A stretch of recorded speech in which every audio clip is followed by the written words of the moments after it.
Hello, everyone. I think we're going to be able to start.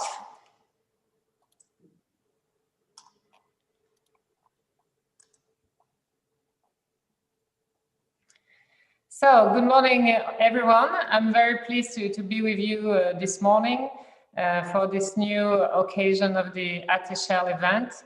Usually we have these events here at the Autorité Rue de l'Échelle in Paris, where the name of the event comes from. The last event was organized a little bit after the first confinement we had in France, and it was before last summer. We had discussed the topic of how shops could compete with online websites, and especially given the current COVID-19 crisis. So we see that this topic is still very much significant in France today. We are here now for another topic that is in relation with the way the economy is becoming more digital every day. And this is a really very special occasion to discuss with Andreas Munt about the new Competition Act that is being discussed right now in Germany. This will be the 10th amendment to the most important law in Germany about competition, the Act Against Restraints to Competition. We thought that it was really very important to have a discussion about this new law that is being drafted, and to have the expert views of Andreas Munt, who as chairman of the competition authority in Germany will be the main actor implementing this act. And we will discuss with Andreas how the Bundeskartellamt views so far this new project that will become a law in a very short time, and how they consider the future implementation of this act. So why is this discussion so important today? The first reason, I think, that we have had in the last 4 years many discussions about platforms and how the economy changes, and whether competition law was in a good place and in a good shape to tackle those new challenges. But now we are at a different time, because governments and parliaments are taking action. And we see that Germany has been really at the forefront of changing the law and adapting the law to adapt to those challenges linked with digitization of the economy.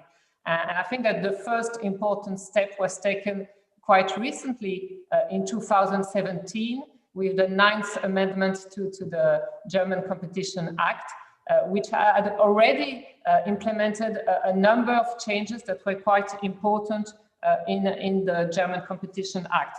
I wanted to remind you briefly of these changes so that we measure what this new act will be adding in addition to that. So in this act of 2017, the law had added some additional criteria to how you recognize a dominant position by an undertaking. So according to those new provisions of 2017, the authority could take into account network effects, the possibility to use multi-homing, restriction to switching by customers, economies of scale, access to data, or competition pressure based on innovation.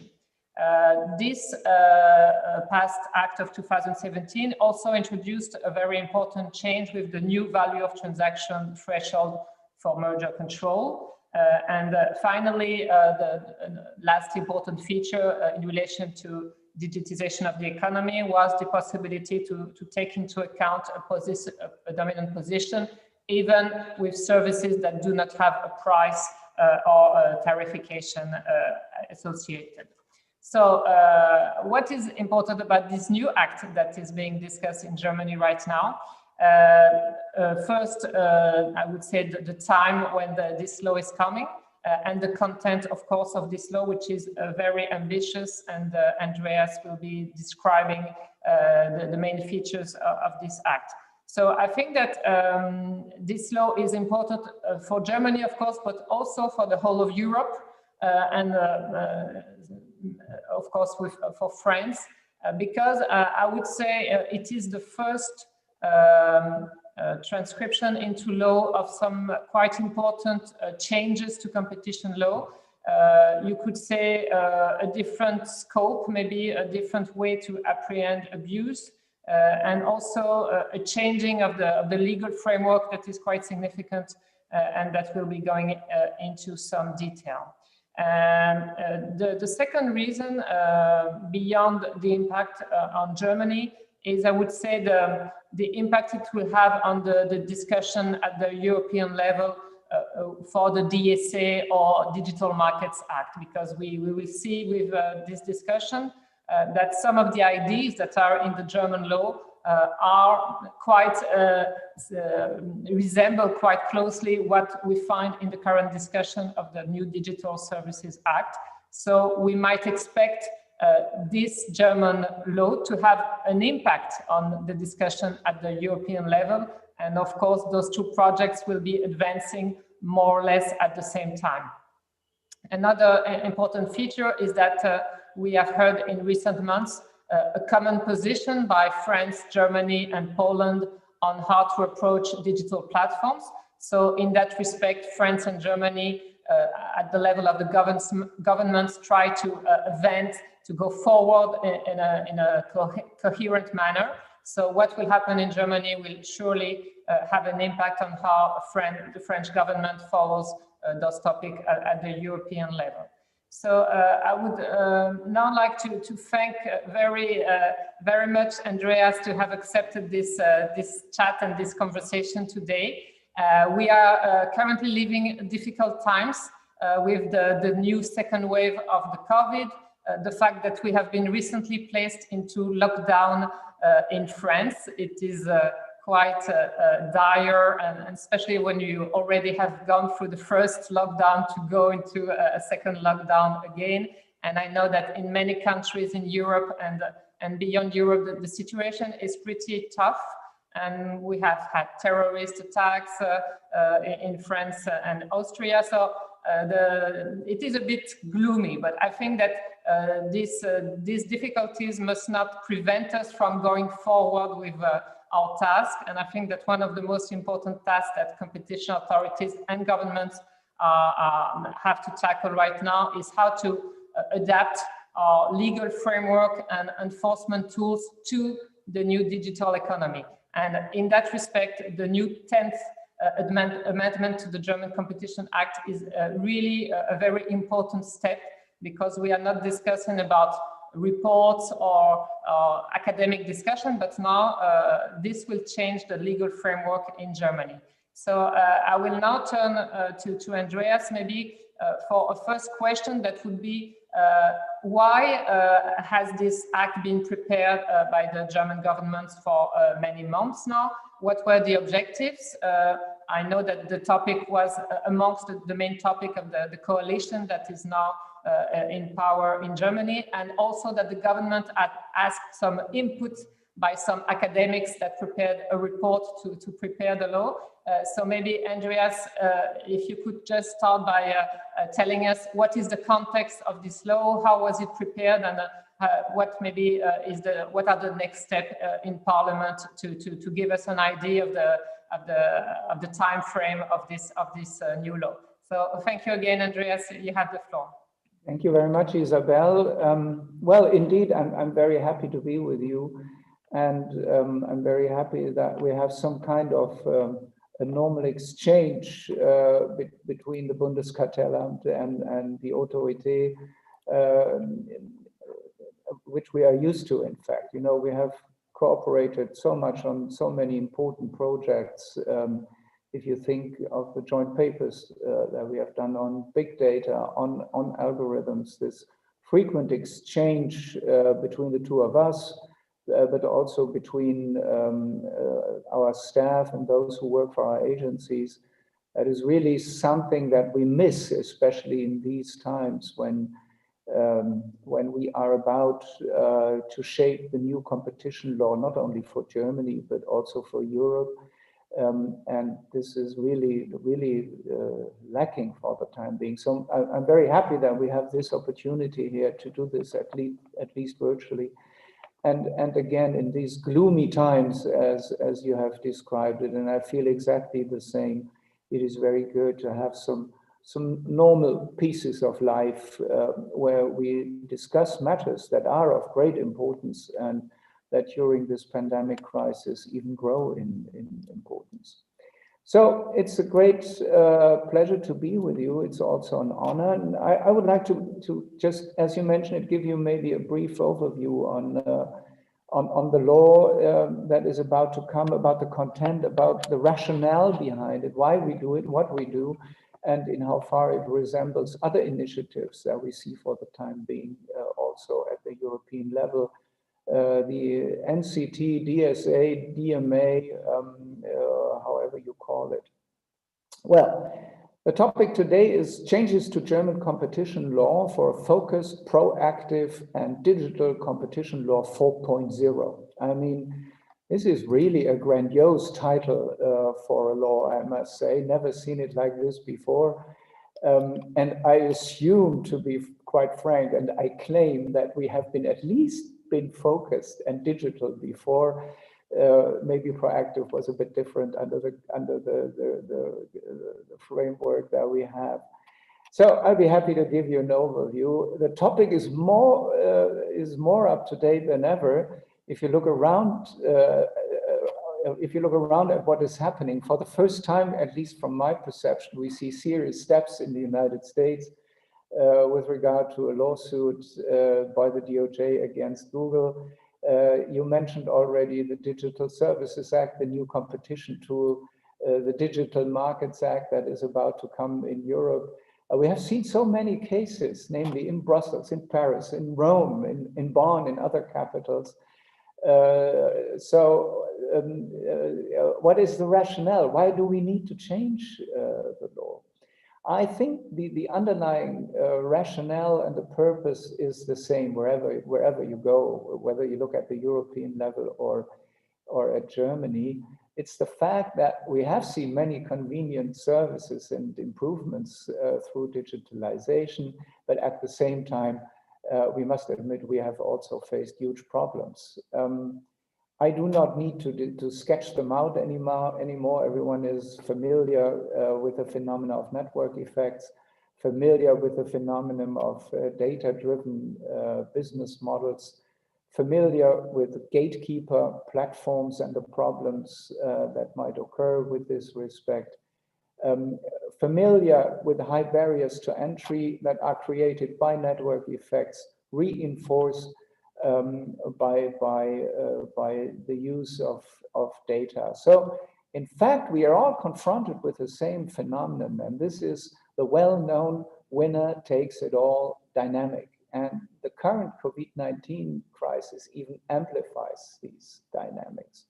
So what we are aiming at is, in fact, not only keeping markets open and so on, but we really need to re-establish conditions for competitive options for companies outside the ecosystem of these huge companies, the huge digital companies. There have been many cases in the past.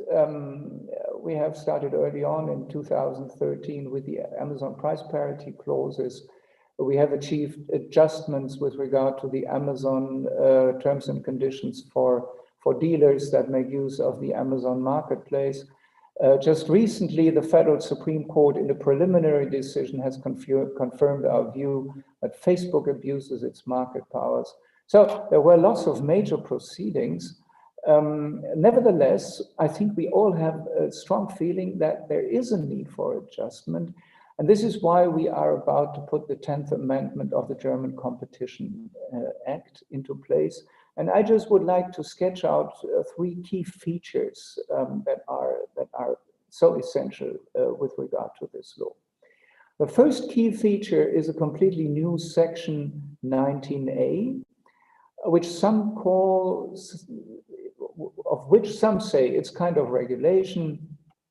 I agree to a certain extent, but I think it is still deeply rooted and it is still in the context of competition law. But this is really a new section, and this is also really new for the Bundeskartellamt, because in fact we define a new category of companies. Section 19a, the new Section 19a refers to undertakings with paramount significance for competition across markets. This is the legal expression that we have chosen. It is quite comparable to companies with a strategic market status, as you've seen it in the UK in the Furman report. Some speak about gatekeeper platforms. Well, our choice in legal terms was paramount significance for competition across markets. Generally limited to companies in the digital economy, to the internet economy.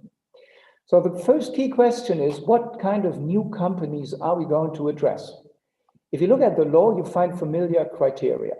You find vocabulary like dominance, access to financial and human and other resources. You find vertical integration.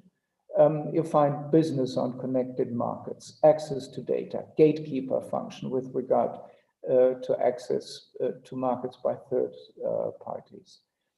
So what we have done is we have set up a working group here in the Federal Cartel Office to take a close look at how to fill this vocabulary, which sounds so traditional and familiar, but in fact, it must mean something else if you put it in that new context of Article 19a, because now Article 19a is different from anything else that we see in the law. So what we are about to do now is that we take kind of a holistic assessment of companies and their position in the market with an emphasis on the across market aspect.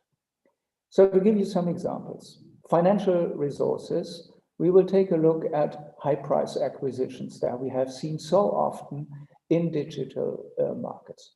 We look at the investment in research and development. We look at patent ownership. We look at the size of an ecosystem that might have been created by a certain company. So you see, the focus will be very much on digital phenomena we know from these companies. Another example, we look at vertical integrated and connected markets.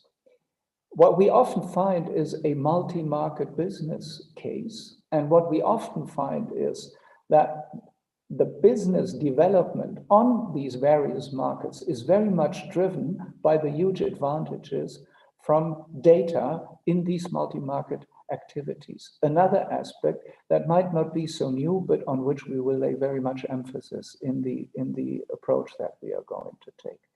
Another issue will be when it comes to access to data, not only on the access, we are familiar with that, but we will look at the capability of a certain company of the monetarization of data with regard to online ads, for example. We will look at the capabilities of companies with regard to data in general. We know many companies own data, but the winners are those who best know what to make out of it. So these will be the aspects that we are interested in. And of course, the gatekeeper function, the rule setting function, and this rule setting very often is accompanied by the danger of widening and protecting the ecosystem of a company. So these are the aspects that we are going to be interested in. So it's about established and digital gatekeepers, which to me is exactly the right focus that we concentrate on. The behavior that we are going to look at in Article 19.8, Para 2, also sounds familiar at first sight. It's about self-preferencing, it's about envelopment strategies, it's about establishing entry barriers related to data and hindering interoperability or data portability, just to give you some examples. But what is exceptional and what is really new and what is really more than cartel law is that in the future, we can prohibit this behavior also on markets where the gatekeepers are not dominant yet. So what we do, in fact, is we set up some do's and some don'ts on markets where these companies are dominant and where they are not dominant. So this might remind you very much of the study of Potsoon and Philip Marston, or that might remind you very much on the UK approach about setting up a code of conduct. I think the difference with regard to Germany is that our approach is maybe a bit more case-driven, but I think this will help us a lot in re-establishing competitive structures in certain markets and help those companies outside the big five. So this is the key adjustment that we are about to see. There's more in the law that we might come back later on. There will be certain provisions on data access and intermediation roles. Our national facilities doctrine will explicitly cover access to data, which is a substantial extension. There will be other points of clarifications, but I have made the experience that clarifications can be extremely helpful, although they are only clarifications, because they help you in court and you do not have to discuss certain issues before the court. Another feature I should quickly mention is there will be an update of the established rules for company with relative market power. That is a specialty of German competition law that many of you might be familiar with. Addressees in German competition law are not only dominant companies, but also companies on whom another company might depend. That was until now limited to SMEs, small and medium-sized enterprises. Now the law states explicitly that also big companies can be dependent on certain companies, platforms, gatekeepers. So we have to acknowledge, and this is now acknowledged by the law, that even big companies can depend on digital gatekeepers. So we will just broaden the applicability of relative market powers in terms of dependency. Plus, there will be rules concerning dependencies on intermediaries in multi-sided markets, explicitly covering data-driven dependencies. These are the key features of the law, in fact. So in a nutshell, the draft for the 10th Amendment is quite advanced. It's a quite concrete proposal, at least if you compare it with the Digital Services Act, the new competition tool, or the Digital Markets Act. And I think it will really strengthen us in coping with big tech companies. The further schedule of the legislative process will be that the procedure has begun. There has been the first reading of the law in Parliament. There will be a hearing in Parliament on the 25th of November. And we can assume that the law will come into force at the beginning of next year. And then we will, at least I hope, properly equipped as far as the legal conditions are concerned. So this should be my introduction, and I look forward to your questions and to the debate. Thank you, Andreas, for this very clear presentation. So maybe some reactions and some first questions about section 19A.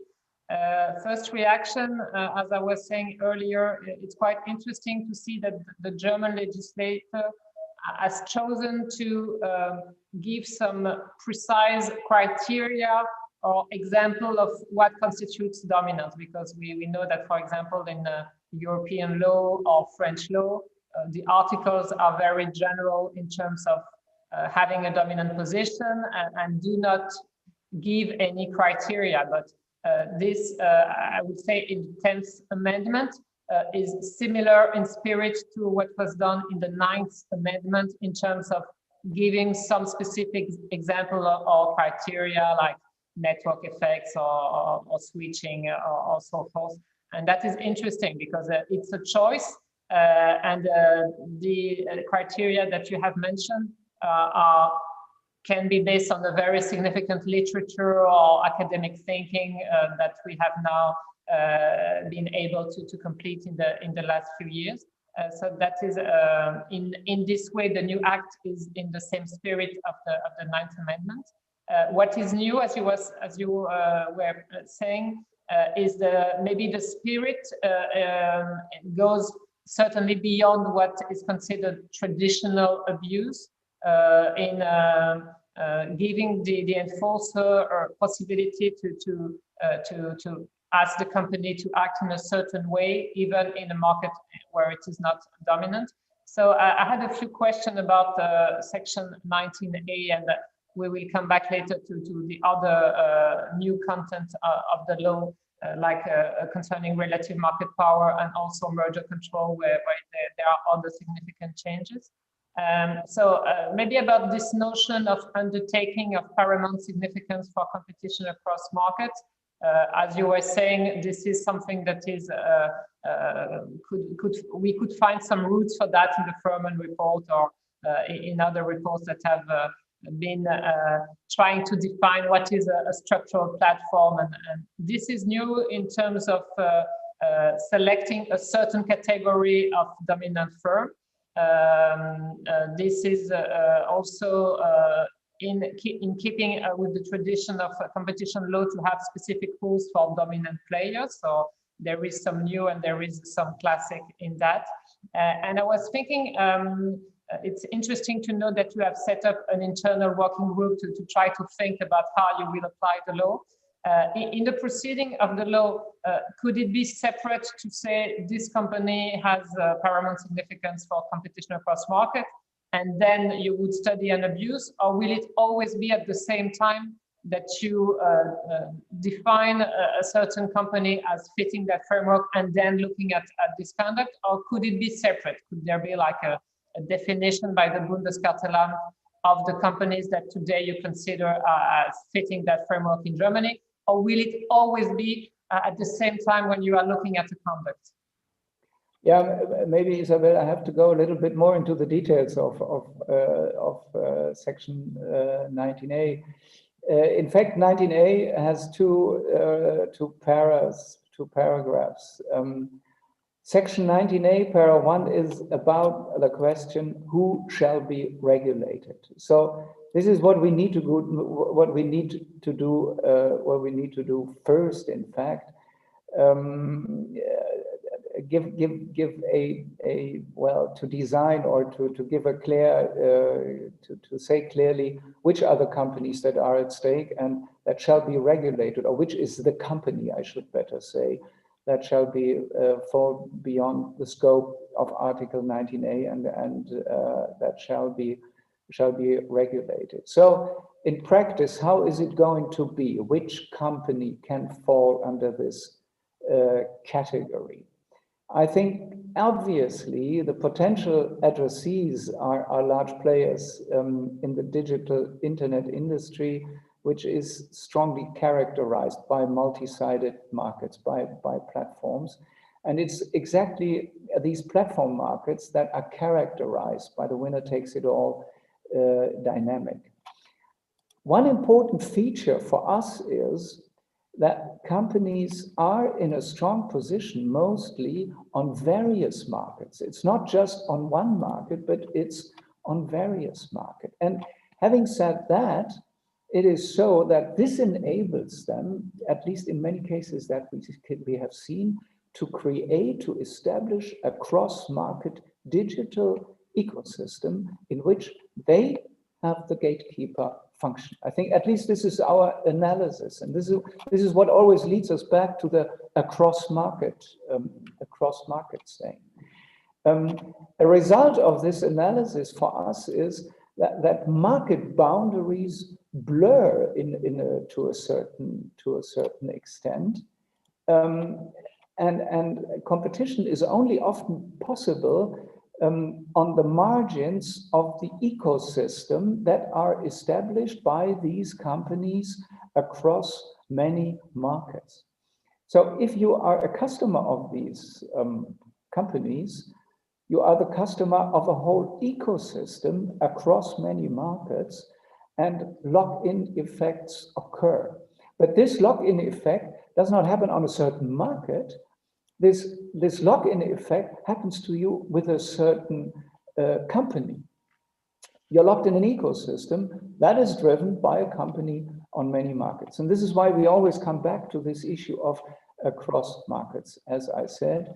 And again, all this is data driven. So you always leave your data not only to a company for a certain function, you leave it for the whole ecosystem and for keeping you locked in this whole ecosystem. So what is also very important to mention that a paramount significance for competition across markets can be held by several companies at the same time. That is a bit different from how we were thinking in the past.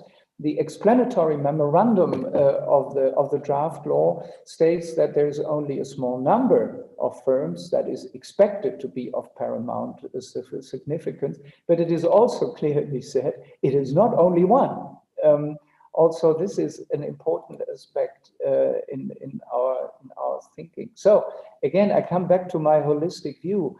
When you assess a paramount significance, we need to take that holistic view. And we must also have in mind that the factors that I have just mentioned that are part of Article 19A are not exhaustive, one important point, and they don't need to be present in a cumulative way. It's going to be a case-by-case assessment based on different business models. So in a nutshell, you can say it will be important to look at the company as a whole, on its activities, on the markets, beyond classic market definition, as we have done it in the past. And if I come back to the law, so paragraph 1 of section 19A states that the Bundeskartellamt may issue a decision declaring that an undertaking is of paramount significance across market. And in your view, are you going to try in the first months where the law becomes can be implemented? Will you be seeking to have like an extensive list of all those companies in Germany, or will you start with the most obvious ones? And will it be possible for a company to ask for a judicial review of that decision of the Bundeskartellamt, for example? Yeah. Well, in my experience in competition law, it's never good to have a list of companies that are subject to your enforcement. But in fact, you are right. It's a two-step approach, so to say. The first step is that you designate the company that falls under section 19A para 1. That is the first step that we need to take. To be frank, I cannot tell you today how we are going to proceed at the beginning of next year. Of course, we have our internal deliberations, how we are going to do that. But I think it would be premature to tell now how exactly we are going to proceed.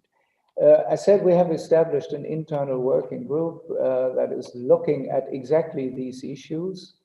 We have an ongoing sector inquiry, for example, into online advertising that will be part of our deliberations. So we must see how we make this operationable from the start. But you must also see we consist of various decision divisions in the Bundeskartellamt. Not all companies are in the same decision division, so to say. So we must find a coordinated approach to a certain extent with regard to certain companies, and we will see how we do that. But this is correct. Article 19A foresees a two-step approach.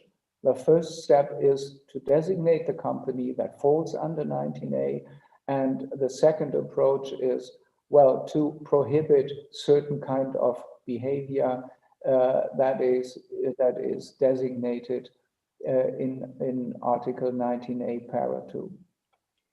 And maybe another comment this time about the second step of this two-step approach. where the Bundeskartellamt may prohibit certain conduct. This is where the law is quite innovative, because it does not state in paragraph 2 that there is an abuse, but the last paragraph states that these different prohibitions that you can issue will not apply if the respective conduct is objectively justified. So this is where there might be a debate with the company in terms of what you intend to prohibit. And I imagine that there will be a phase of debate and contradiction with the company in that respect. And this, I think, is maybe the provision where there will be a lot of academic debate about is it still antitrust or is it regulatory, and is it ex ante or ex post? I know that academics really enjoy a lot that debate. And certainly this will resemble in a way some traditional abuse cases, but it will be one of the aspects that was underlined as quite innovative is I take the wording from the translation I have of this law. When the company wants to justify objectively its behavior, the law states that the burden of presenting facts and the burden of proof lie with the undertaking in question. So obviously, I think that this is one of the most debated aspect of the law in Germany, I can imagine, because this is a big change in terms of where does the burden of proof lie. I don't know if you want to comment on that specific aspect. Do you feel it is important in the terms of the overall objective of the law to have this change in terms of the burden of proof? Yeah, of course. I mean, it's always hard to predict what will be really important and what will be difficult in the practical legal or economic debate. We can only try to anticipate the discussion that we are going to have with the companies that might be subject to Article 19A. So if you want to regulate as a lawmaker, what kind of behavior should the competition agency address? Of course, it is quite appealing, I would say, to have some clear categories. What is always the clear category, or the best example for a clear category, is self-preferencing, because everyone says, of course, self-preferencing by hybrid platforms, by other platforms, shall be addressed. That is foreseen in the German draft of the 10th Amendment. As far as we know today, that will be foreseen in the Digital Markets Act. At least it was foreseen in this leaked paper that we have seen on the Digital Services Act. So there is some agreement about this. And I think a clear statement that this is unlawful in the law is very helpful. But Isabel, both of us know that self-preferencing is not so easy to define. I do not want to come back to the Google shopping case, but I heard that there was an ongoing, or not ongoing, but there's a long discussion between the Commission and the company if a certain shade of the color of gray leads to self-preference or not. So defining self-preference in a certain case might not be as easy as we assume today.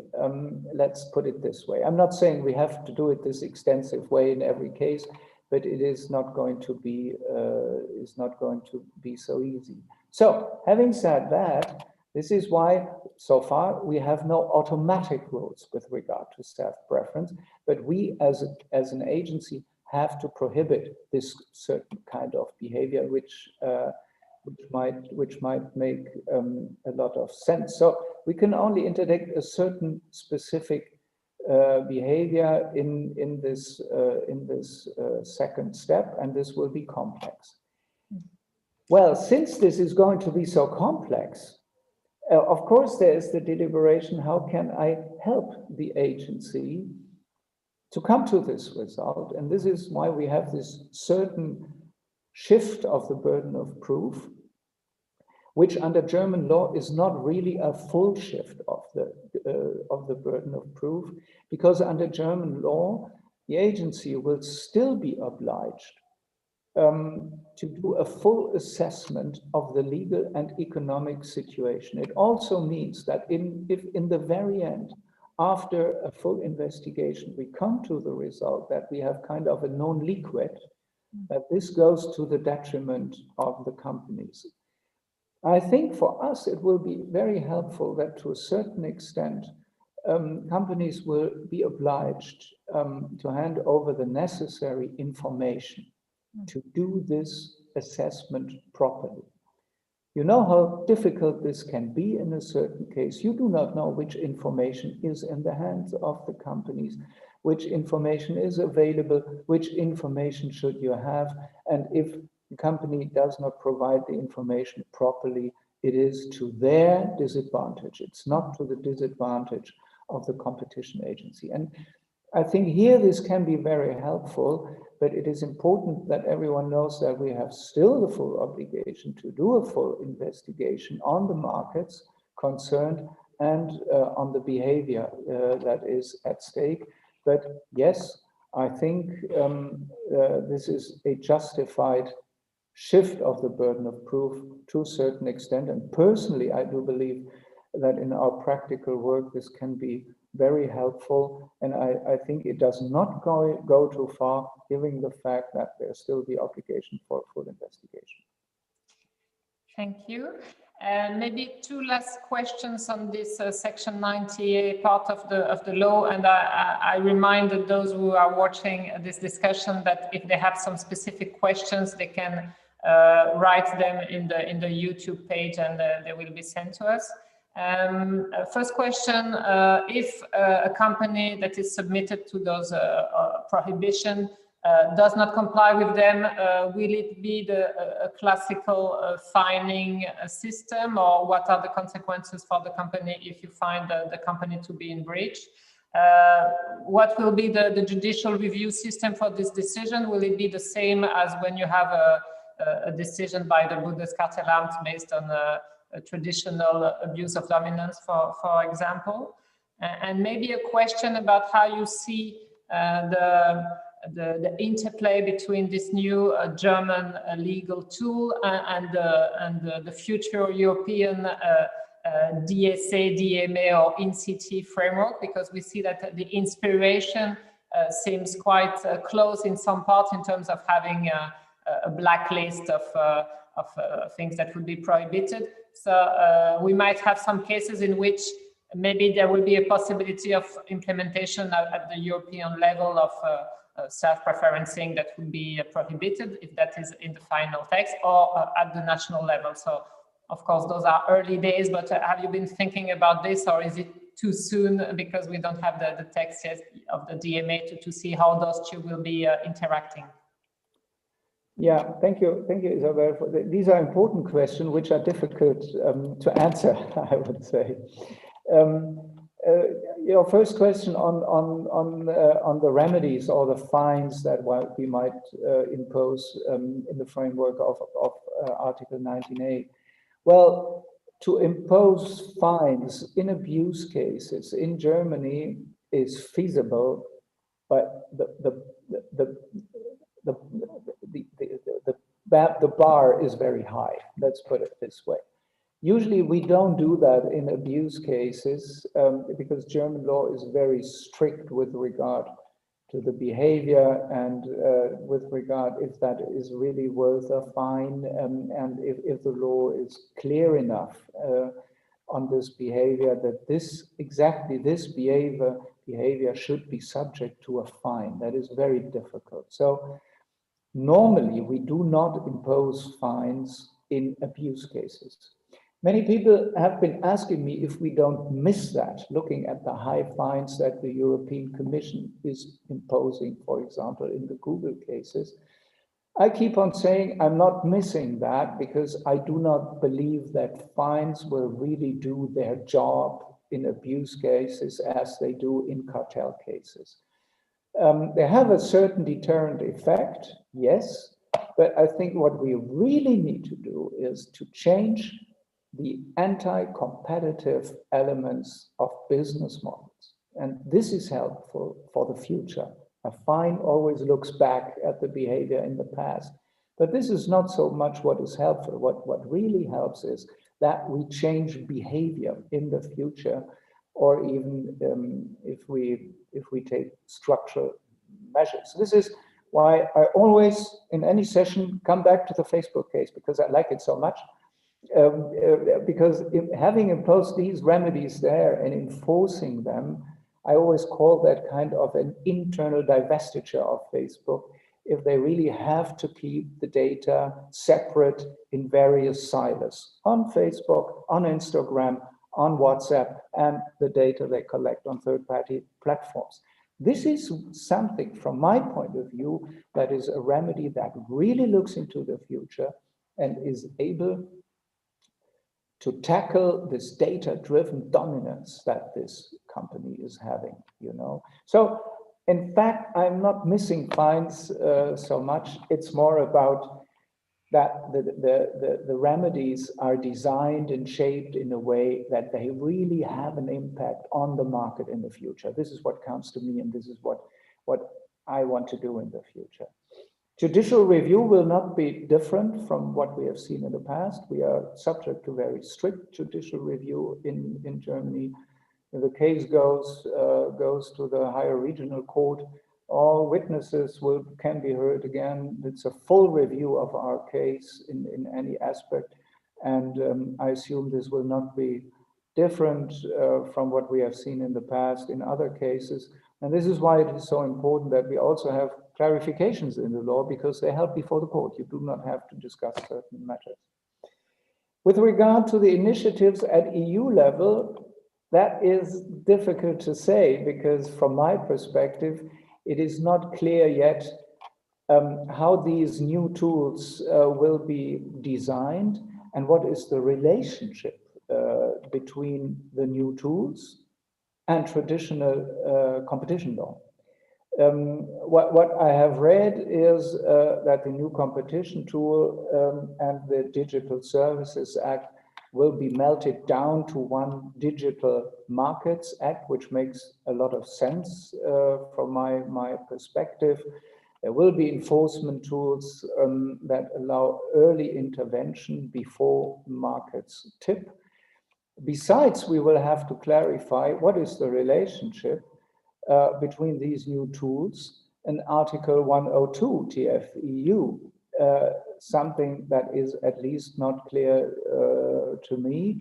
Plus, we must clarify what will be the role of competition agencies at a national level in this respect. So what will be our task when it comes to the Digital Markets Act? And the last question that, in fact, will have to answer is the question: what is the relationship between these European initiatives and national initiatives, which we might not only see here in Germany, but maybe also in other member states of the EU. The German approach that I have described so far, it differs conceptually to a certain extent.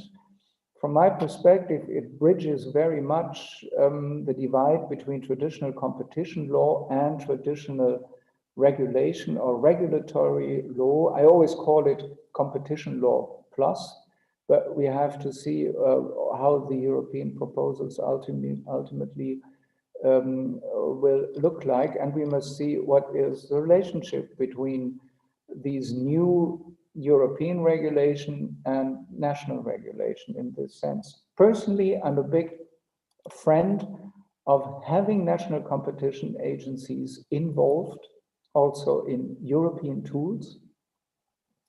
We have lots of experience in digital markets. We have had big cases. We have done a lot of intellectual groundwork in this respect. We have had a real impact on markets. I think that is also a source of inspiration for the European Union. What is happening in Bonn, in Paris, in Rome, in don't know where, in the Netherlands. So you should not cut this off and leave it just to one place. Maybe competition is a good issue. It's a good issue here too. But before we can really say something on what will be the relationship, in fact, we must clarify all these questions that I have mentioned. The only thing that I know, the German legislative procedure will be very quick. So I'm pretty sure that this amendment we are discussing today will be in place at the beginning of next year, and we will be starting to enforce it. So that will be a process where we must take measures on the way when we want to make it fit with the European proposals that are at stake. So, Andreas, I have received a copy of quite a number of questions that we have received through the YouTube channel. Maybe we'll come back to some of those in the last part of our discussion.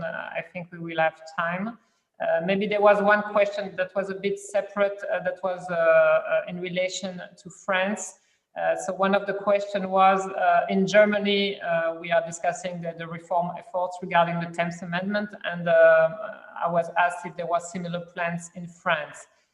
So what I can say very quickly about that is that there has been a law proposal regarding a sort of regulation of platforms, digital structure or strategic platforms in France.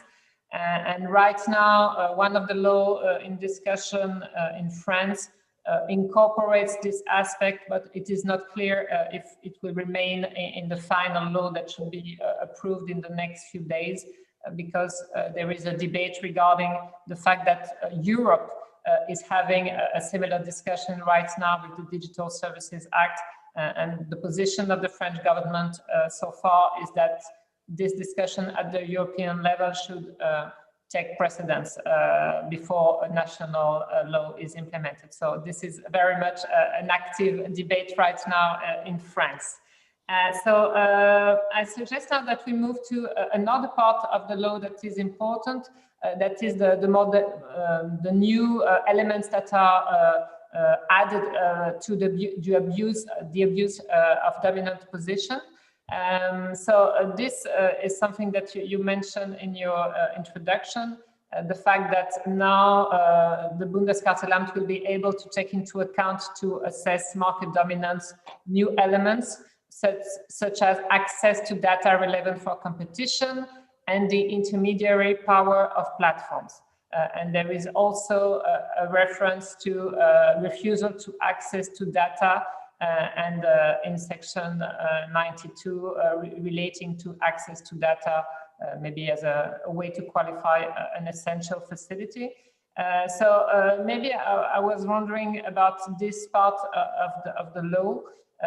Do you feel that this is really, in a way, taking some new elements that were already in the intellectual framework you were applying, for example, through the Facebook decision that you mentioned, that is of last year, 2019?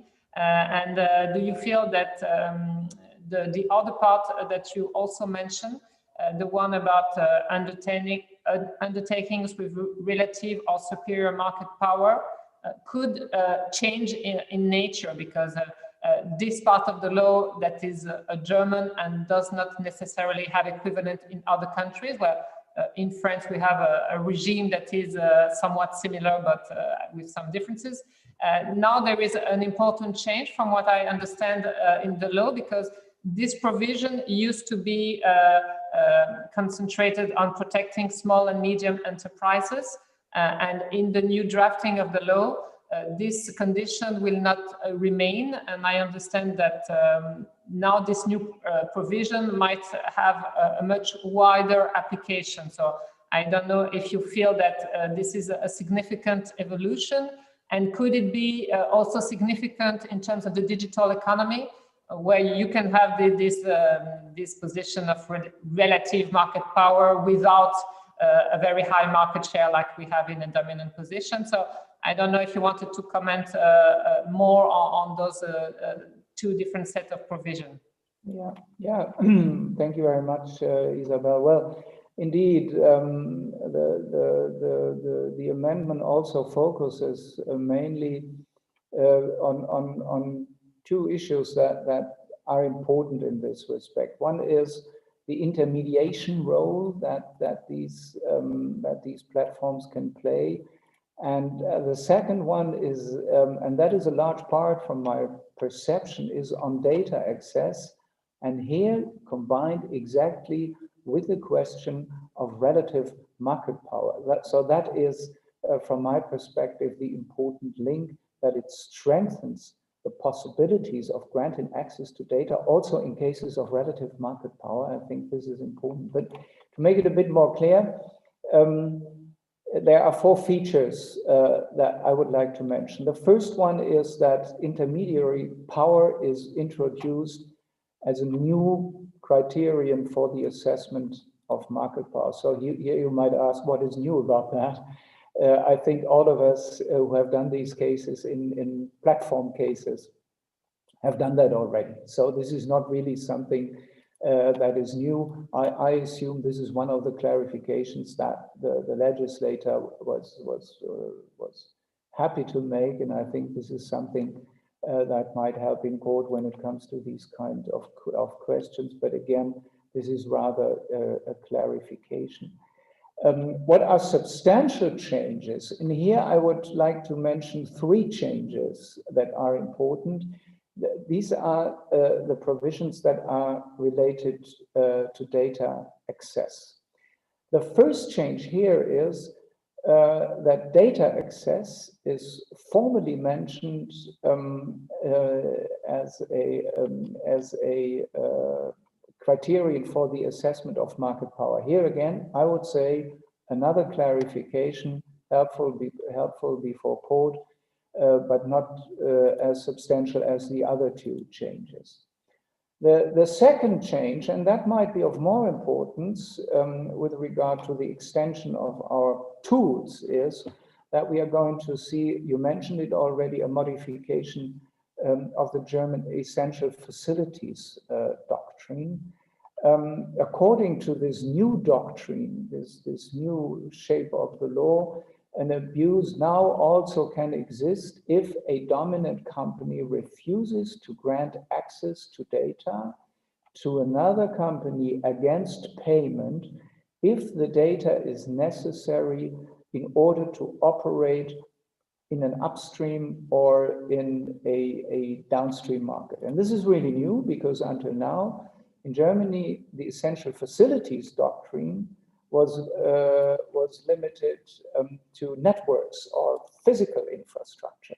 So now it's going to be extended.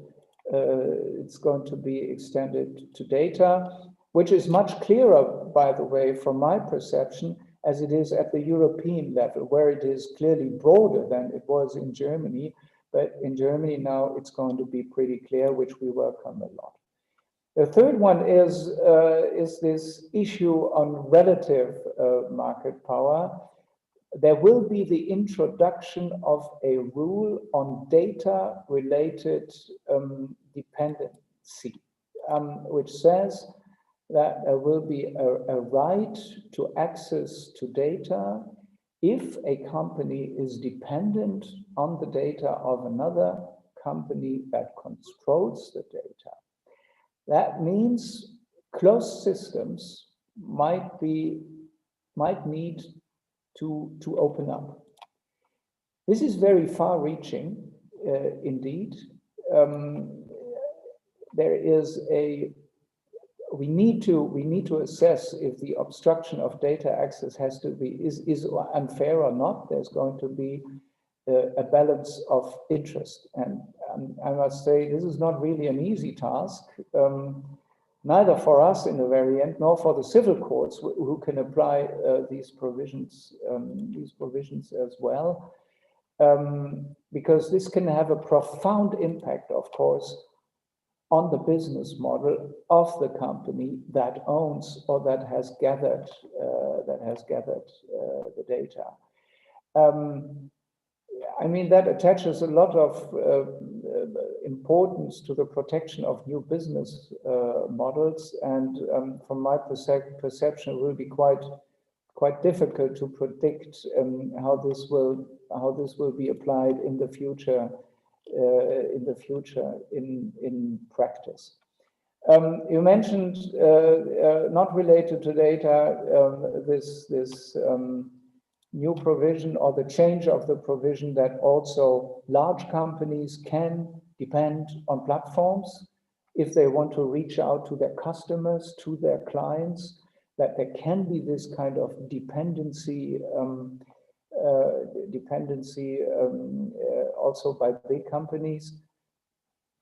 We made use of it in the past to a certain sense. Relative market power in our case portfolio has always played a big role, and I can imagine that exactly this change in the future might be very helpful when it comes to new cases. But also here, that is very difficult to predict today, what will be of which importance in the future. But I think this might be a new tool that can be extremely helpful. Yes. Thank you, Andreas.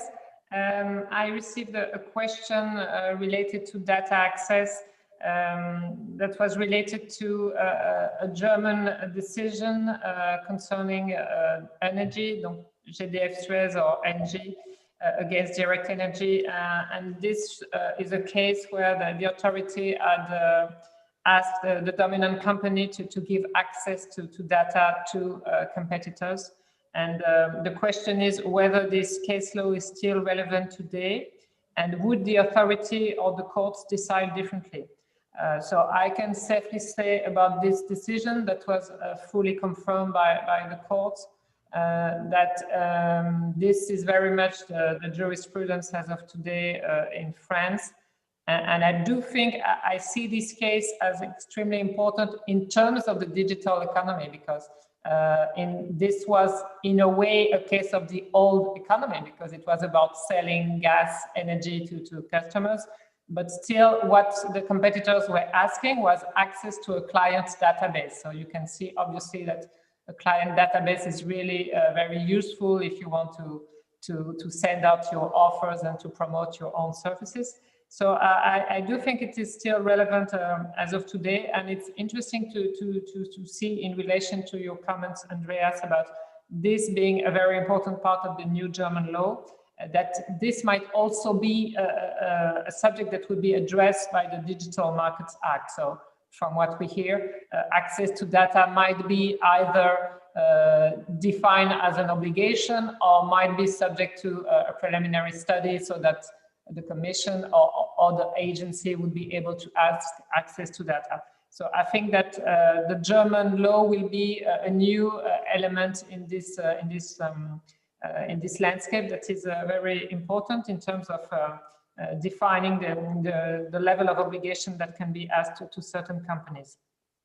I think that now we might move to the last part of the law that we chose to address, because there are many other parts that are in this law. But I thought it was useful to say a few words about the merger control reform, because so this is not only about platforms, or this, I think, came from some worries that were based on the very traditional economy. But I think that it's quite interesting, and that all those who are watching this know about this part of the reform. So to put it in a nutshell, and you'll correct me, Andreas, if I describe it wrong.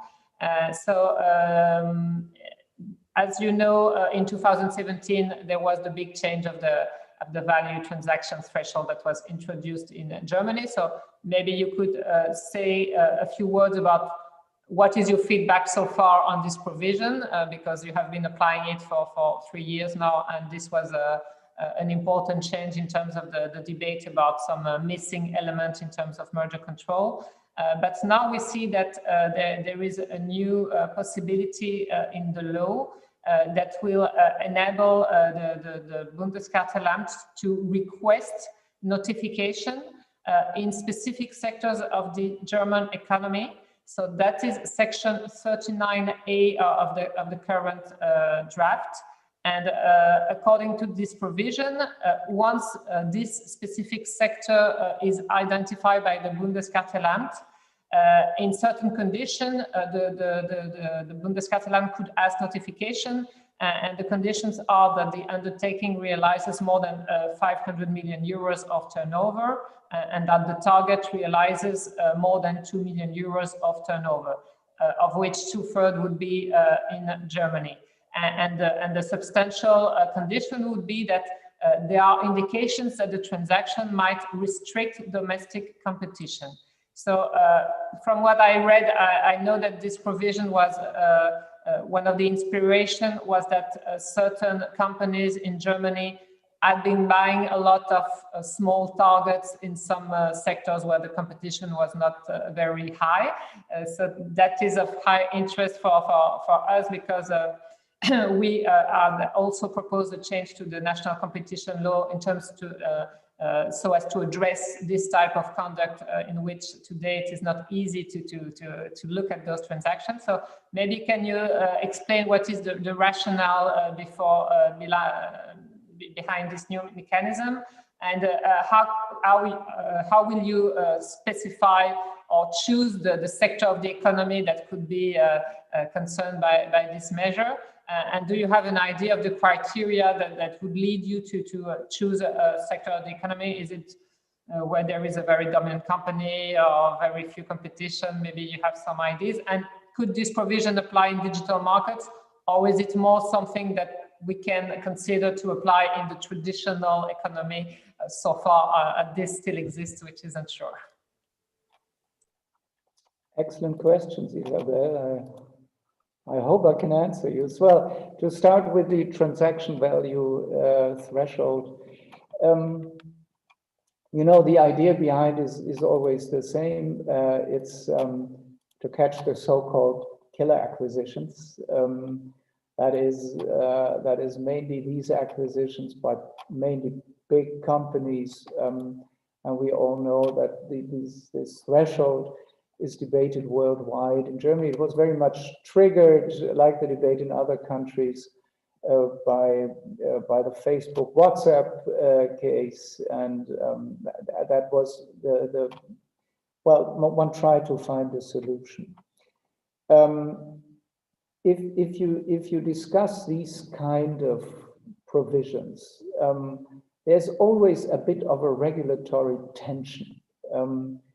One is that, of course, policymakers want to put us in place to catch these kind of acquisitions by huge companies, buying up small companies, maybe preventing innovation, preventing competition in the future. That is the rationale behind it.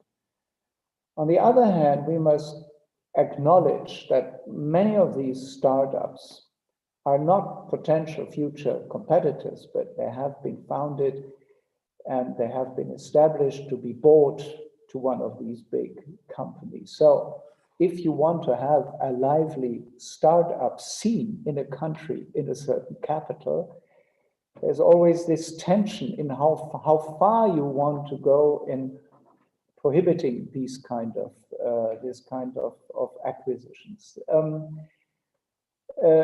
This transaction value threshold was very much initiated by the Monopolies Commission, not by the Bundeskartellamt. The Monopolies Commission, you know, it's an advisory body in competition matters to the government. It was introduced in Germany in 2017. We are about now to do an evaluation for Parliament of this threshold that might probably still happen in the framework of the ongoing debate about the 10th amendment. So what are our findings after 3 years of experience? One is we have seen formal applications 31 in 3 years. Which is not a very large number. but they were interesting cases, let's put it this way. But in fact, it's less than 1% of the total notifications that we receive every year. So it was not that much. When we started the debate about the transaction value threshold, there were two fields where we anticipated debates with the companies. One was a question of how to calculate the amount, how to calculate the transaction value. The other one was the local nexus, because the law always also says that the target has to have a certain local nexus. So we thought it might be very difficult to discuss the turnover, the transaction threshold, but that was not so much the case. That was in the end clearer than we thought. Most debates that we had was about the local nexus in these past years. 1/3 of notifications that we have seen was eventually withdrawn after notification because we informed the parties that they were not notifiable due to the lack of the domestic nexus. That is quite a high percentage from my perspective, but it went that way. Many people expected that most of the notified transactions would be in the digital markets, but what we found is that around about 45% of the notified transactions were not in the digital market, but in the pharmaceutical industry. Biotech industry was an important client as well, and only 13% of the cases were notified in digital markets. So these are the figures. There were a lot of interesting cases that we have been dealing with under the transaction value threshold. That is one point. And of course, what we do not know is which kind of transaction were not even notified due to the fact that they had to be notified and that companies had to apply for permit of the Bundeskartellamt. That, of course, is difficult to say. So I think we're still in the middle of the evaluation now. It's too early for me to say it's good or not. And but I think all in all, it's a very interesting experience. At least we have seen interesting cases. Plus, it is difficult to say something about the gray field of not notified cases. So it is not so easy to give a clear assessment of the value of this threshold. One comment about what you have seen so far. It's interesting because there is a lot of debate about killer acquisition or enveloping acquisition in the digital world, but the figures you have given illustrate the fact that a lot is happening in the pharma and the biotech industry. So that's interesting to keep in mind that those type of transaction can happen all across the economy, but certainly in those two sectors. And also there was a huge debate about the fact that this new provision would create some administrative burden for companies and legal uncertainty in terms of being obliged to notify and not knowing if they would fit into this framework. So you have said that companies have been cautious and have discussed with you, and you have told them in some cases that it was not necessary to notify because there was not a local nexus. And I was wondering, because you have taken the effort with the Austrian competition agency to provide some very detailed guidelines about how to interpret the law and how to know if you should or shouldn't notify. And do you feel that the business community in Germany is now reassured in terms of legal uncertainty or administrative burden linked to this specific provision? Do you feel now that everyone knows more or less when it's necessary to notify or not? Well, at least I'm not aware of a huge amount of complaints about this provision, but that might stem from three facts. One is you already mentioned it, we set up very early on guidelines on how to apply this provision together with Theo Tanner and the colleagues at the BWB, at the Austrian Competition Agency. So we try to get some clearance into the process. Second point is the Bundeskartellamt is known for quite a lean process in terms of merger review, at least in first phase. We haven't seen any phase 2 cases, by the way. I haven't mentioned that. I forgot to mention that.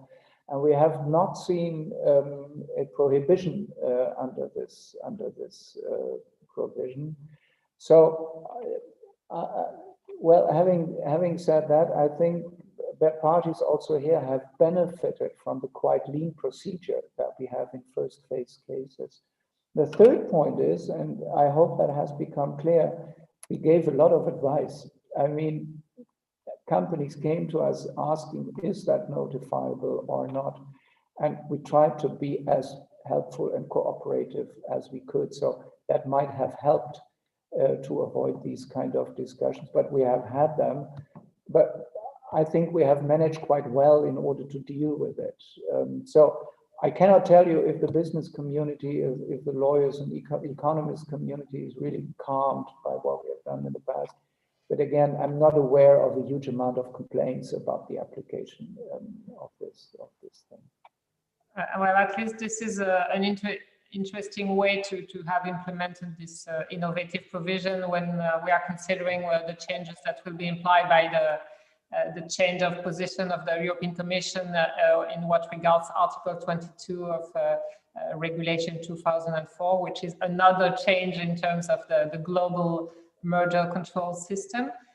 So maybe just to finish with what we were saying about the new provision about some specific sectors of the economy, do you see some, will there be some obvious targets in terms of sectors and company that should notify, or is it something in which you need some time to think how to apply this new provision?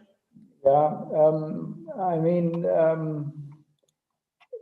it's a lot of responsibility because, at least from my perspective, this is for the first time in Germany that we are the ones who say which transaction has to be notified and which doesn't. You have mentioned already the turnover thresholds of this provision.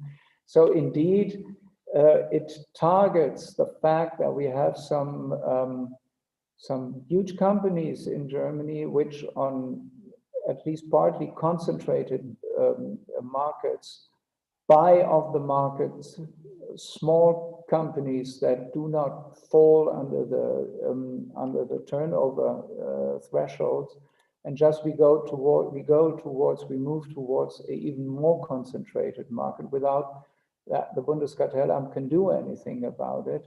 We see that very much from my perspective, in the waste management area, where when it comes to public procurement by the municipalities, we just see one or two competitors that ask to be the ones, which is not very much. So I think we have really lost some competitive moment here, and this is something that I'm very much aware of. Again, also here, we do not have a list of companies that falls under the scope of this provision. From our perspective, it was not so much designed with respect to digital markets, because again, we have an elaborated merger system, quite low thresholds in Germany. So we have the transaction value threshold. So we might be able to deal with that to a very large extent. It was more directed to the offline economy and certain developments here in certain branches, not only, by the way, in the waste management branch. There are also others that I have on my mind. But what the legislator has said, that if you designate a company to file all the mergers they do, you have to do a sector inquiry. So that will mean for us that if we really design a company to file all the mergers in the future, we have to do a full assessment of the market. We have to know market conditions very well. Needless to say that market inquiries are a complex and lengthy procedure that you go into. So this will not just quickly be done from a couple of cases that we have seen, but this will really be the result of a full investigation into a market where at the beginning of the sector inquiry, we already have indications that competition on these markets does not work appropriately. This is what is in the law. So it's going to be a lengthy procedure, and we will have to see how we deal with it. But again, it's not so much, at least in our perception, targeted to the digital economy. It's more on cases in the offline economy that we are aware of. Oh, thank you. So we are now moving at the last part of the discussion. We have still 10 minutes to go. So I received some questions that I would like to pass to you.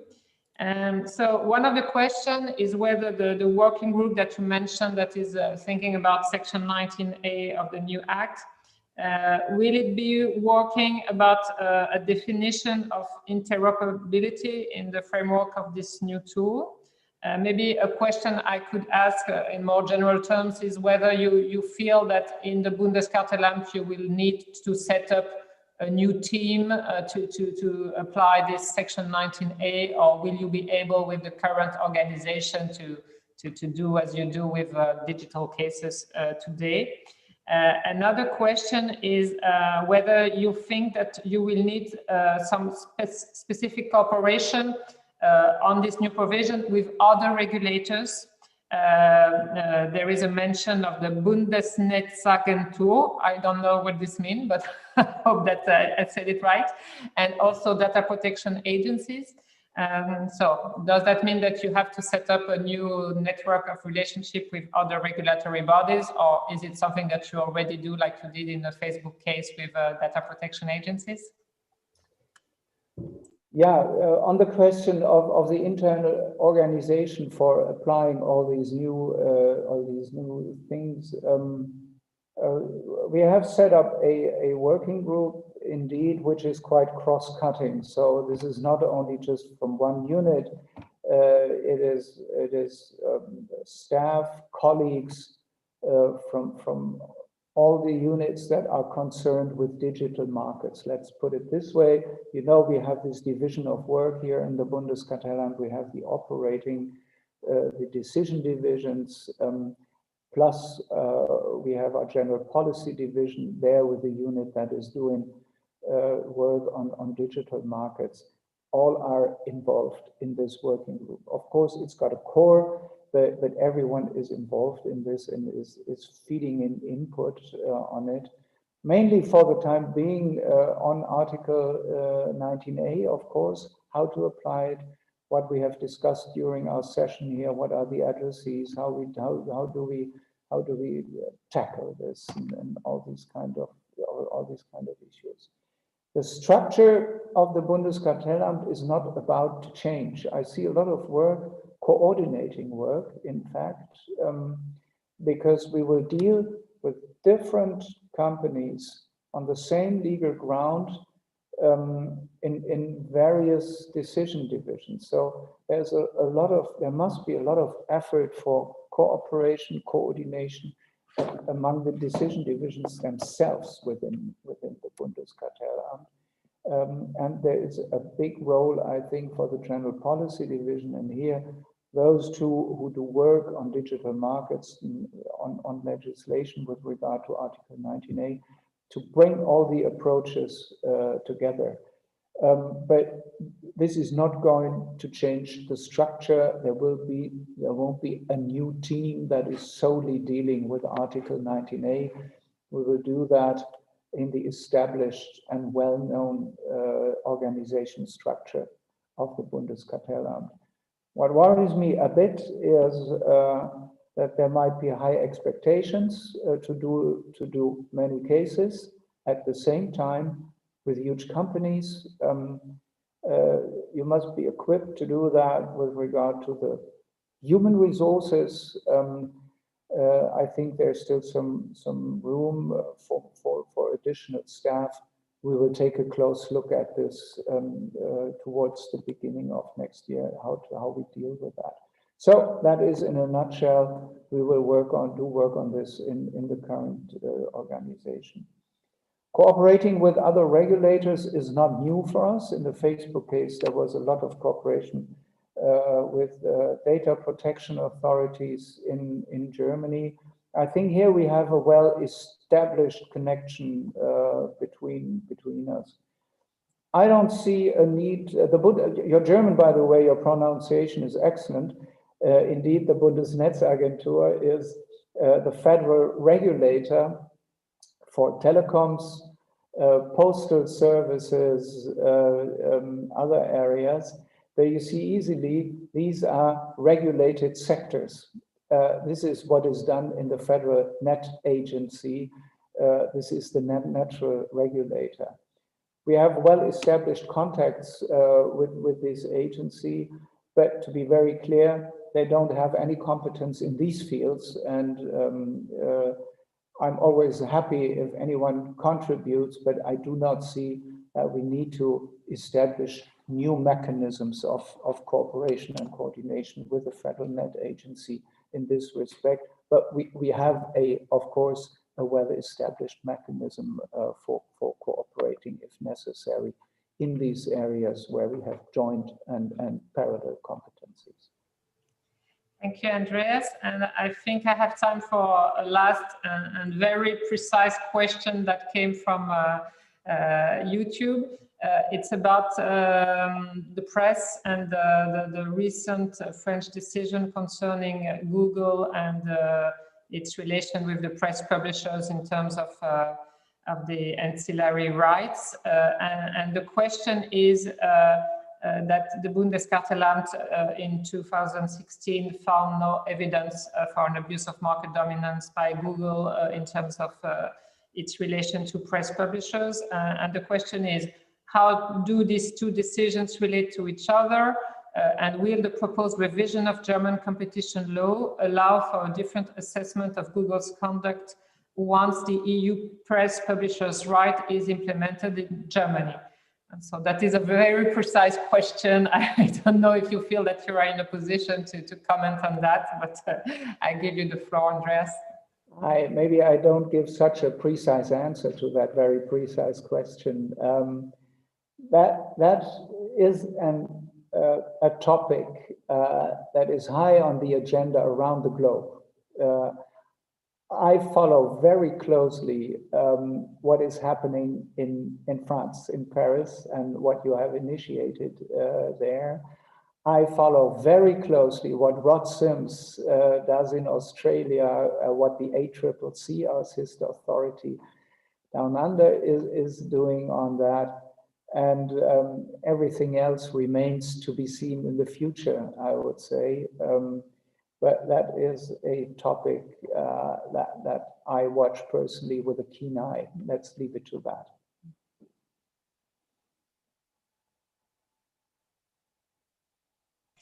We will be now reaching the end of the discussion. I have to say, I do hope that all the viewers have found it as informative and interesting as I have. And I would like to say that in those difficult times that are ahead of us, it's really a pleasure to have such a strong cooperation, relationship, and even I might say friendship with our German colleagues and with Andreas. And I'm really hopeful that this year, 2021, we'll see some really major steps ahead in the different fields that we have been quite active in the past in France, in Germany, and at the level of the European Union, of course. So I really hope that somewhere next year we'll be able to have this type of meeting at the authority as we usually do, and we can end with a coffee and discuss with the audience in the room. But for so far we have to do with those digital platforms, and they can be quite useful when we try to reach an audience all over the world and not having any sanitary risk with COVID-19. So I really wanted to thank you most sincerely, Andreas, for accepting to participate in this discussion and for giving us really your first impressions in the law that, of course, has been prepared by the government and will be discussed in Parliament. But it's interesting to have really your thought, and I know that you have been really following very closely this law, even though it is, of course, a decision to come by the German Parliament. So once again, I thank you, and I hope that all the viewers will have enjoyed it as much as I have. Thanks a lot, Isabel. I'm really looking forward to our future cooperation. Looking forward to our next Franco-German Competition Day, and I look forward to these personal meetings that are so important from my respect. But this is a good substitute, and this is something where we can really exchange thoughts. I was very happy to be with you. I wish to you, to the whole autorité, and all those who have been viewing this, all the best, and better days ahead, maybe, than we have seen this year. It's a difficult year in a way, 2020, and well, I hope it's going to be less gloomy in the future. But again, let's keep up these normal things that we have here among us. I'm someone who believes in institutions, and I think in this shaky world, it is important to have institutions that stand firm and do their job, not clicking away what is happening outside their space, being aware of it, but still doing their job. And I think this is our task for the time being. Maybe this is a small contribution to make this a bit less gloomy, what we see right now. So in this respect, many thanks for setting this up, and hope to see you soon. Thank you, and a good day to all. Thank you again. Bye-bye. Bye.